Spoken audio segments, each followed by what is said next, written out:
Now let's compare the two systems of capitalism. In the competitive free enterprise system, capital or property is both owned privately and controlled privately. In the monopolistic system, holding title to capital can be accomplished privately or by the state. But more importantly, capital is controlled by the state or by the elite few who control the state.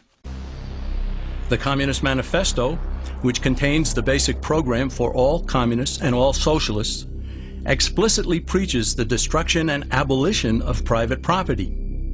Karl Marx understood the powers of controlling capital, and so have all communists and socialists who have ever looked and still look to Marx as their leader. State-controlled capitalism results in high prices and low quality. After all, why would a monopoly strive to improve if it has no competition? On the other hand, honest, thrifty, and hard-working producers throughout the world prefer a competitive free enterprise system for all. Here, low prices and high quality prevail because a variety of producers will seek to attract the widest amount of customers. Competition results in excellence and always has. Just as the political spectrum shows the range of government power, we can also plot the various economic systems along another spectrum. These forms of government control in the market stand in sharp contrast with a completely free market. In the last century or so, there have been basically four forms of state-controlled economies, all on the far left of the economic spectrum: fascism, Nazism, socialism, and communism.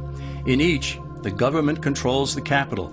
The difference among these is how much is owned or controlled outright by the government. In a fascist system, the government doesn't own businesses on paper, but it does control them. In Mussolini's Italy, even though he didn't hold title to businesses, he told the owners what to produce, how much to produce, when to produce, where to buy raw materials, who to hire, who to fire, and what price to charge. The rest, he said, was up to them. The fascist system is more efficient than other state-controlled systems insofar as those living under it think they still own their businesses. Shopkeepers concern themselves with maintenance on the machinery, employee relations, painting the building, and so forth. But the government controls owners through an array of taxation and regulations. Under Nazism, which means National Socialism, its proponents went one step further and acquired ownership of some corporations such as Volkswagen. However, Hitler didn't seize ownership of other industrial giants, he simply controlled them, just as Mussolini had controlled businesses in Italy. Socialism is where government officials acquire possession of major industries such as transportation, communications, and utilities in order to leverage control over the entire economy.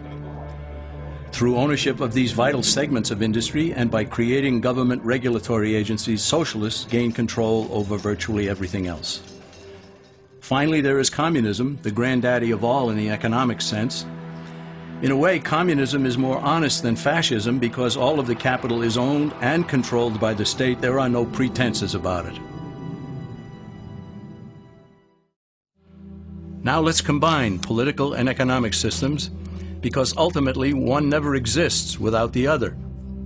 We see again that there are only two ultimate choices: a competitive free enterprise system in a republic, or a monopolistic state control system under an oligarchy.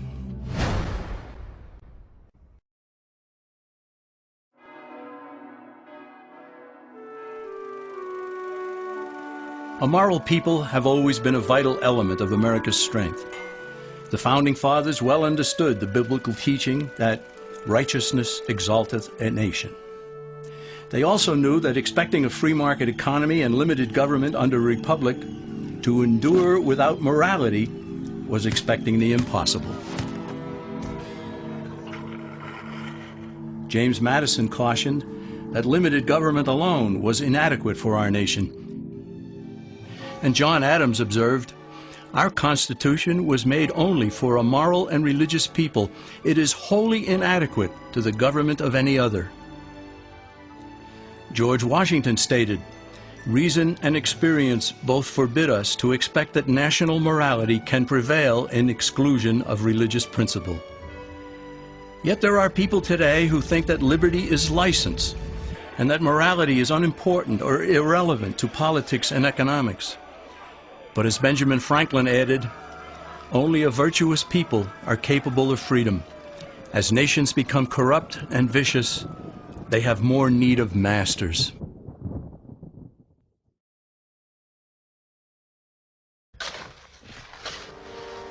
The alternative to Americanism is what has condemned most of the human race to live as slaves throughout the millennia.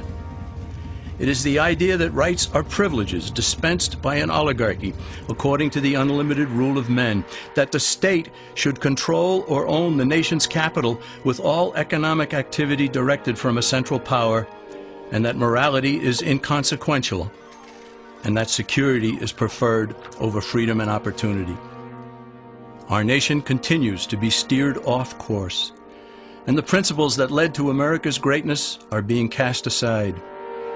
The simple question for us is, do we continue the slide away from our nation's founding principles, or do we return to the kind of government we inherited?